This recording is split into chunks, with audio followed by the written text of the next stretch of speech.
Hi, thank you for joining us on our Tuesday TNT. Now, we were speaking about a story yesterday about, 10 reasons, here we go, 10 reasons why your online 90-day reporting fails. As we went through that, number 6 said that you were 1 day early or 1 day late. When I read that, I was thinking, I'm not sure if it's that strict, but anyway, that's what's in the article. But you were right onto it and you responded. And this was from John Rubb, but we got plenty of other comments on a similar vein. You need to clarify your information about 90-day reporting online. You can report about 2 weeks before or 1 week after the date of expiration. I've been doing this for 3 or 4 years now. Now, I don't know if that amount of flexibility is written into the rules, and it may depend on the day of the week. It may depend on the public holidays around the time you're doing your reporting. It may depend on the immigration office and the immigration officers who actually get to give a tick of approval. So the other thing about the 90-day reporting is some people find it very easy, and as was listed in that list yesterday in patiamail.com, some people don't find it easy at all. I've tried it many times and just have not succeeded. I now have an agent that does it for me, and I'm happy for them to do it and pay them for the pleasure.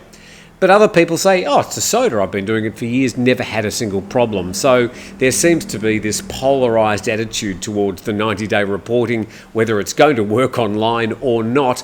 But they've also promised they've been updating the process, they've been updating the software and the website, so maybe it's easier these days than it used to be. Let's go on to our next story. We're talking about, holes in the ground. Bangkok Post reports a motorcyclist dies after falling down a Bangkok drain. Now, there's been a bit of this in the news lately, and the first I heard of this story yesterday was that this person had fallen into the drain, but was taken to hospital, but apparently he subsequently died. And a motorcyclist died yesterday after falling into a drainage system inside the Mahai Sawan underpass in Bangkok's Thonburi district. He was a 29-year-old, a native of Ubon Ratchathani, and said he was driving his motorcycle at high speed when it skidded inside the underpass. This sent the man careering for several metres before he ended up in a drainage opening. So according to this story, it's not actually the drainage hole that caused the accident in the first place. And the drain was left open after the lid was stolen and it had not been replaced. The severely injured motorcycle driver was admitted to Taksan Hospital, where he succumbed to his injuries and died later. And the incident came less than a week after a man fell into a poorly covered 15-metre tube well on a road divider and died in Lat Pral district.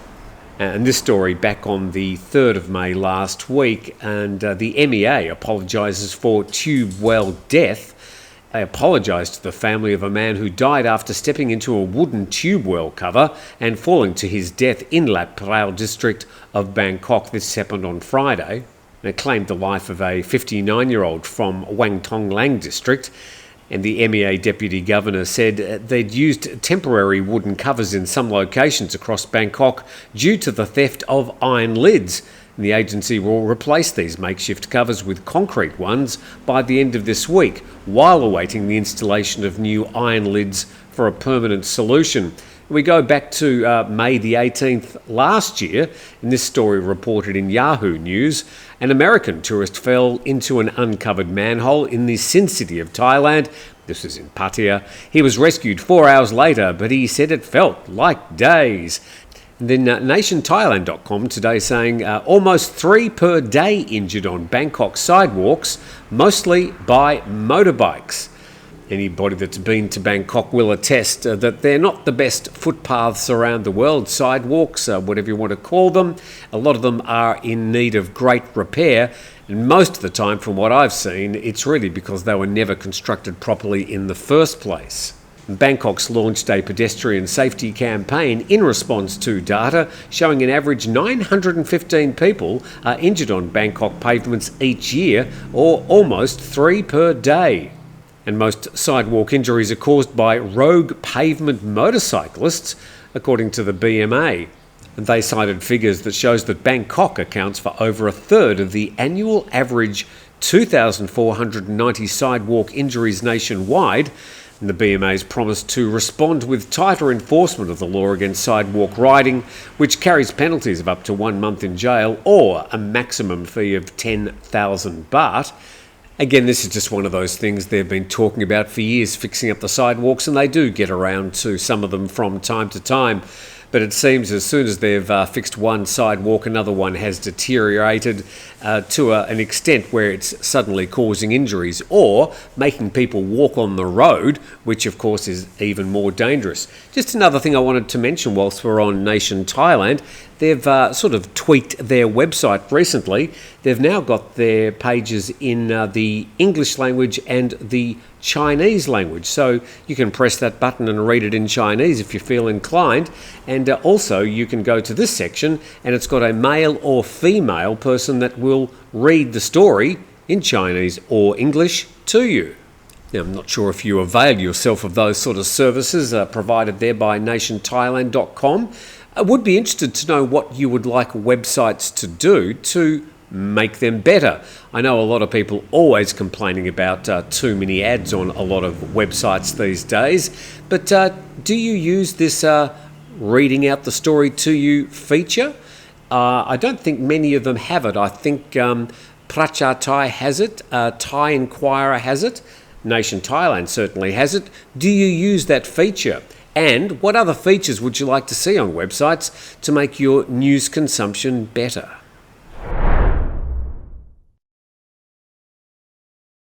Well, we were just speaking about holes in the ground. Here's one big hole in the ground that needs filling at the moment.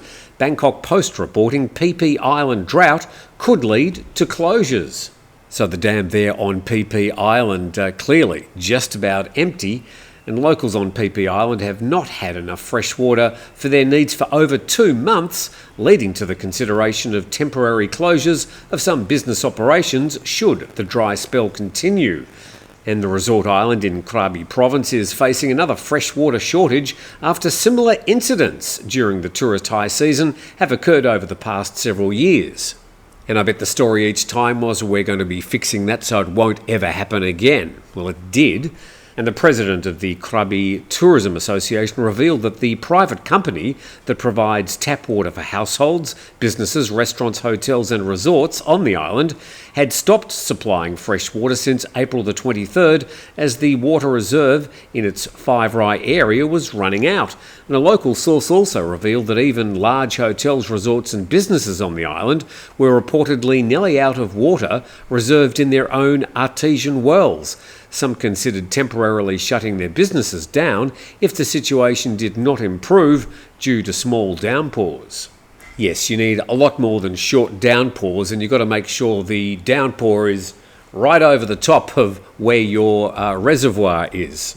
And he said the situation had caused huge damage to the island tourism operators, as it had caused hotels and tour program cancellations.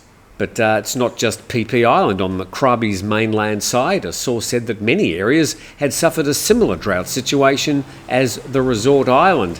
And the water shortage is also affecting tourist attractions in Pattaya in Chonburi and Koh Chang in Trat. And a story reported in some of the Phuket news publications yesterday of at least 2 of the 3 reservoirs there getting very low, and some of the hotels now having to ship in water because of, well, another annual water shortage. It's this time of the year we're always reporting these water shortages at different places around Thailand, and there's always the same promise that, yep, we will fix that. You'll never have to worry about that again. Let's go to the PattayaNews.com. Certainly some rain and a summer storm down south. Summer storm hits Hat Yai. Billboards and poles collapse. No injuries reported. And apparently at 3 p.m, this would have been on Sunday afternoon, a heavy summer storm and wind struck Hat Yai, Songkhla, causing large advertisement billboards and electricity poles to collapse. Fortunately, there were no casualties or injuries reported. Relevant agencies were dispatched to secure the area and block the road.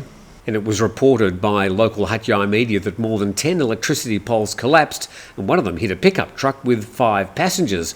Luckily, nobody suffered an injury, and there were some summer storms heading towards Phang, Krabi and Phuket yesterday. I was watching the progress. It was quite a front of summer storms sort of crossing from the east towards the Andaman Sea. They sort of petered out before they got to any population areas, say in Phuket or Phang, but looks like they dumped quite a lot of water in Krabi yesterday afternoon. Hopefully, some of those reservoirs. Let's go to nationthailand.com now. And Thailand ties with Brazil in number of sex workers. And Thailand has around 250,000 people working in the sex industry, ranking it in 8th place globally, according to statistics published by the International Union of Sex Workers. China came in first place with around 5 million sex workers. So these numbers, from what I can see, are total numbers. We're not talking about per capita here. So somebody's going to have to get their calculator out to work out which country has the most sex workers per capita. And the ranking published in October 2023 estimated the number of sex workers in the top 20 countries, taking into account prostitution, phone sex, webcam modelling, strip clubs, OnlyFans and more. In second place was India, with around 3 million sex workers, followed by the United States, 1 million, the Philippines, 800,000, Mexico, 500,000, Germany, 400,000, Brazil and Thailand tied with 250,000 each. And the IUSW estimated that the number of sex workers globally has increased to around 52 million people, about 41.6 million of whom are female and 10.4 million are male. With the emerging sex-related services via online channels, the union predicted that the number of sex workers would continue to increase in the future. They added that since prostitution is illegal in Thailand, the revenue of around 6.4 billion US dollars generated by sex workers in the country annually was not included in the country's GDP. And this also makes sex workers in Thailand, they say, vulnerable to forced prostitution, violence and lack of work-related freedom and benefits, such as medical allowances and protection under the labour laws. And sometime later this year, there is going to be a bill going to Parliament to address a lot of these problems relating to the legalities of sex work in Thailand. It'll codify prostitution, it'll actually outline and define exactly how it sees it, and also have penalties for people that abuse the workers and abuse the system. And of course, after all that, and they get recognised as, workers in Thailand, the prostitutes will have to start paying tax. Now, another thorny issue in Thailand, just one of those things that keeps on coming up in international press from time to time, is the issue about Thai elephants. And The Sun, The Sun up in the UK, has come up with this story. And it says, world's elephant attack capital in Thailand, where jumbos rampage through streets and crush locals, and tourists are to blame. Well, certainly a little bit to unpack there. So where is this capital in Thailand? The elephant attack capital, where jumbos rampage through streets and crush locals. And as far as blaming tourists, well, the article sort of gets into that. But I'll put a link in the description to this story. It's a bit gross in many ways. It's got a lot of factual errors, but I think it's also got some salient information and some interesting arguments. And I'll be interested in your comments in the comments section about what we're about to read here. And rampaging elephants are leaving a trail of terror in Thailand amid a worrying surge in fatal attacks in the country. And the beasts have been running riot on roads, storming into tourist areas and even breaking into homes as they plague the elephant attack capital of the world. So it seems they're saying that Thailand is the elephant attack capital of the world, and, well, the elephant is the national symbol of Thailand, and there are probably more elephants here than a lot of other countries. And there's been a big change in the lives of elephants over the past 100 years.